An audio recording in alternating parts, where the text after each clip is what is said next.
इस व्यक्ति ने जंगल में एक शौचालय बनाया और इसे सभी आवश्यक सुविधाओं से लैस किया। हालांकि जब हिराकू ने वास्तव में इसका उपयोग किया तो उसे एहसास हुआ कि उसने गोपनीयता के मुद्दे को नजरअंदाज कर दिया था। जल्द ही एक शर्मनाक स्थिति उत्पन्न हो गई।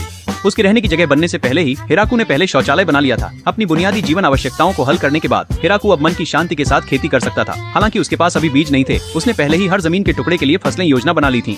अगली सुबह जल्दी हिराकू ने देखा कि खेत में हरी अंकुर निकल रहे हैं और भी आश्चर्यजनक बात यह थी कि हर पंक्ति की फसलें अलग थीं। हिराकू ने कभी नहीं सोचा था कि उसे दिया गया दिव्य उपकरण इतना असाधारण होगा। जैसे ही वह अपने मन में जो उगाना चाहता था उसकी कल्पना करता, बिना बीज डाले भी मिट्टी में अंकुर निकल सकते थे। इस तरह खाद्य आपूर्ति की स्थिरता को पूरी तरह से हल कर दिया गया। आने वाले दिनों में हिराकू ने सुरक्षा मुद्दों पर काम करना शुरू किया। उसने पहले आवश्यक क्षेत्र को घेर लिया, फिर बाढ़ के बाहर एक खाई खोदी। इससे जंगली जानवरों के हमलों को रोका जा सकेगा।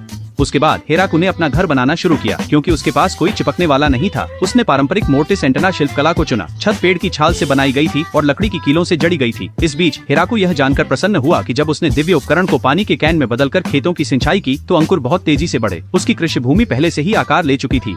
एक दिन हिराकू हमेशा की तरह खेती करने वाला था, लेकिन अप्रत्याशित रूप से उसने खेत के बाहर 2 घायल भेड़ियों को पाया। यह सुनिश्चित करने के बाद कि उनकी कोई बुरी मंशा नहीं थी, हिराकू ने उन्हें अंदर आने दिया। 2 छोटे भेड़ियों को इतना प्यारा देखकर हिराकू को अपने पिछले जीवन में पाले गए पालतू कुत्तों की याद आ गई। इसलिए उसने उन्हें कुछ जंगली सुअर का मांस खिलाया। करीब से निरीक्षण करने पर हिराकू ने महसूस किया कि उनकी हालत बहुत खराब थी। उनमें से एक तो गर्भवती भी थी। इसलिए दयालु हिराकू ने उनके लिए अपना घर छोड़ दिया और दरवाजे पर ध्यान पूर्वक आग जलाई। अगले दिन मादा भेड़िया ने सफलता पूर्वक 4 भेड़िया शावकों को जन्म दिया। इसे मनाने के लिए हिराकू ने जंगली सुअर के कुछ बेहतरीन मांस के टुकड़े काटे। शायद हिराकू की दयालुता को महसूस करते हुए अपनी चोटों से उबरने के बाद वे नहीं गए।